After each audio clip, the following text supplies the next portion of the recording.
These mind-bending glitches in the Matrix stories are just so unbelievable. Stick around till the end for intriguing and out-of-this-world stories of unlikely and irregular events. Story 1. I think my old house was a portal. My parents built our home over a former Native American cotton field. Our tribe resides approximately 10 minutes away from Montana. Little strangeness occurs in the house, such as seeing people pass by, hearing weird noises, and seeing picture frames hung in a different place from where it was initially. Many of the photos we took in the house show black blobs all around us. I was afraid of sleeping alone. Therefore, I slept a lot with my parents. I was 13 years of age when I encountered a strange thing, and it was a man's figure. There was only one exit that he stood in front of, and I instantly went into fight or flight mode. Immediately I ran through him, and that was it.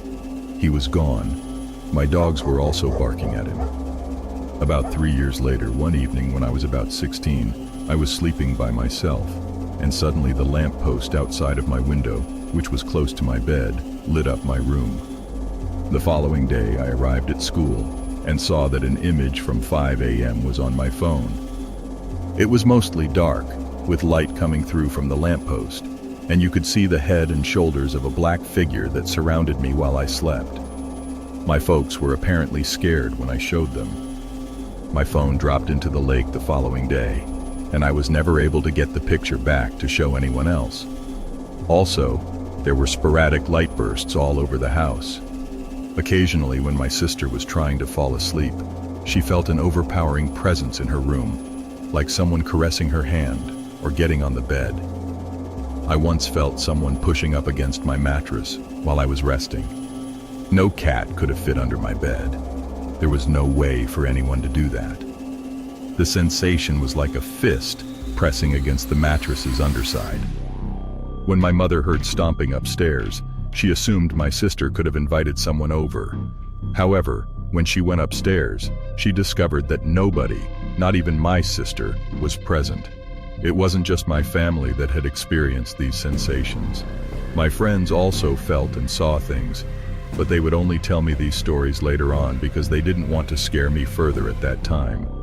The man I saw was seen by 3 of my friends, one of whom wasn't even close and wasn't aware of my encounters.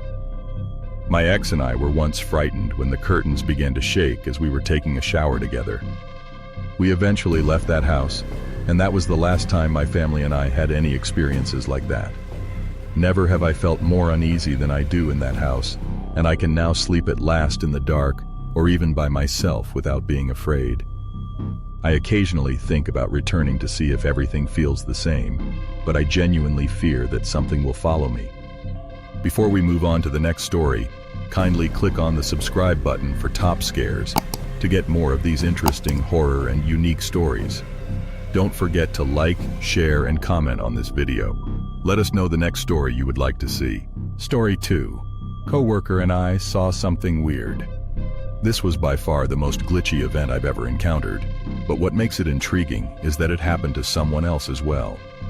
A few days ago, I was traveling on the road on my way home after a demanding workday that left me sleep deprived. Even though it was dusk, there was still a lot of light. I observed what appeared to be a big yellow sheet, with words being rolled down above the freeway ahead of me as I was driving. I was quite interested in what that was about, but as we got closer, I saw that it was just a typical highway sign warning us to proceed downhill. Like all the others, it's probably made of metal because there's no tarp or other covering. Immediately worried that I may be too exhausted to drive, I exclaimed, "Oh my God, I think I just hallucinated." But my colleague questioned, "Do you mean the sign?" and went on to tell me that he believed it had also been rolled down. This both calmed and alarmed me at the same time. However, we both saw the same thing when I showed it to him, so I started to question whether this was just an optical illusion.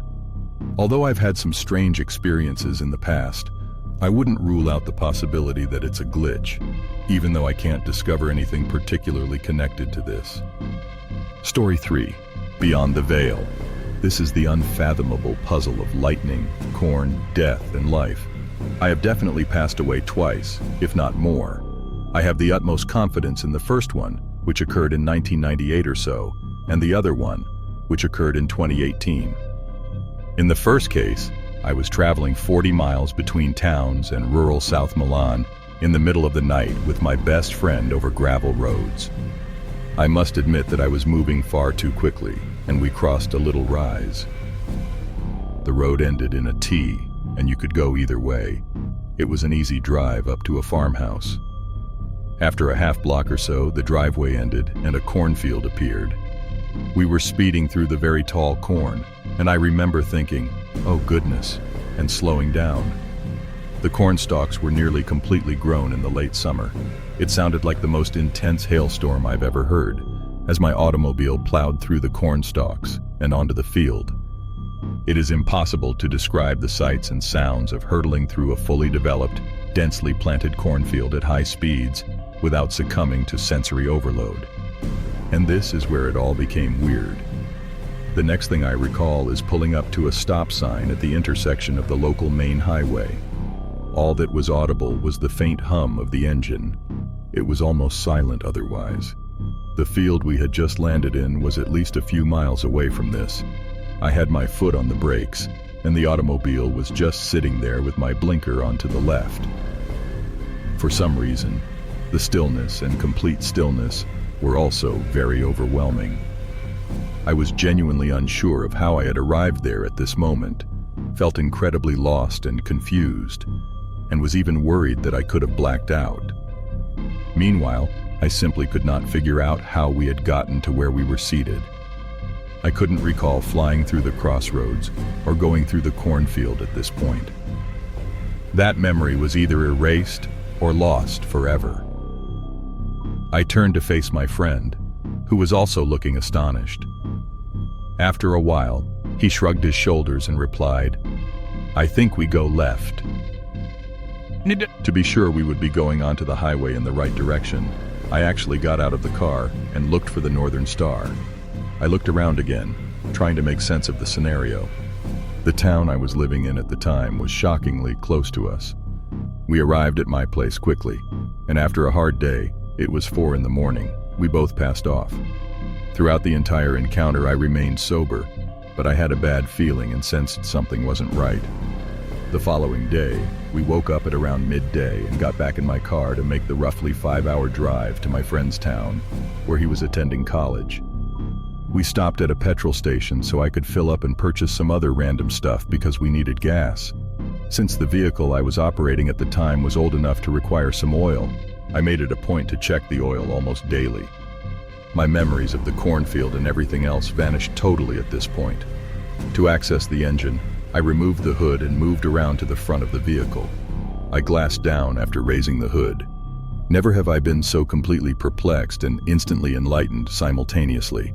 A light breeze would have blown me away. The engine compartment was nearly filled with corn stalks, nearly chock full, and I felt my brain spin around many times, my knees become weak. I called my friend again, asking him to join me in the front of the car. The whole accident flashed back to me the moment I saw the corn stalks in the engine compartment. I don't remember the exact moment I died, but I do remember being extremely disoriented, sitting at the stop sign by the highway, and the stark contrast between flying through the field and remaining motionless at the stop sign. I asked my friend, "Do you remember?" "Yes," he replied. Throughout our lengthy drive, we discussed it several times and had the same recollections. The moment he saw the maze in the car, his memories also came back to him. A few months later, I attempted to locate that juncture in the farmhouse, the driveway, and the cornfield by driving the same back roads that we had been using. Naturally, the site of the incident had a few distinctive particular features that should have made it quite simple to identify and locate. However, I could never find a spa like this on any of the nearby highways where we would have been traveling. I looked all over the area between those two cities. Microsoft had just released their satellite imagery, but I was never able to locate the spot where our accident occurred. It doesn't seem to exist in this time frame, to be honest. In the other event, I went outside in the middle of the night to shoot pictures of lightning during a thunderstorm in a very rural region. Before my timeline jumped, I'm very sure I saw the lightning bolt that killed me. I can still picture myself sitting in the car, consuming my gas station coffee in a styrofoam cup, and then getting out to pee and smoke on gravel road. The majority of the lightning occurred several miles westward, and where I was parked, it wasn't even raining. At this point, lightning safety was not a concern for me. Now, this road was directly next to the enormous power lines that provided electricity to the town where I was staying. I've come dangerously close to being struck by lightning twice. I'm not unfamiliar with it. The hair on my head and arms stood up, and I could still clearly feel the strong static feeling. As I rushed for the door handle, not knowing what was coming, I remembered a tremendously big snap sound and a blindingly bright light before I could even get my swearing out. The next thing I recall was a brilliant white light and a tremendously large snap sound. A minute later, I was sitting in my parked car, holding my almost full cup of coffee. I started to get out of the car after chugging some lukewarm coffee and thinking that I needed to go pee and smoke a cigarette. I had the biggest feeling of déjà vu I've ever felt the moment my feet touched the ground. The place where I had stopped earlier was approximately a mile down the road, and the power lines had turned to the corner and were not following the road down to this point.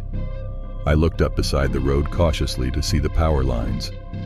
I thought I noticed a point down the road that I had gone to before, but while I was looking down the road, many large flashes of lightning struck the power line, and I even saw the lightning bolt jump to the ground beneath the power line. As previously said, I'm fairly convinced that I saw the exact lightning bolt that killed me. I'm also fairly certain that I died in a few other incidents, although the circumstances were vague enough that I'm not positive. Now, you are not alone, considering how many people have encountered perplexing or strange situations in which things are not exactly as they seem, and how happy they are to finally find the right term to describe their experience.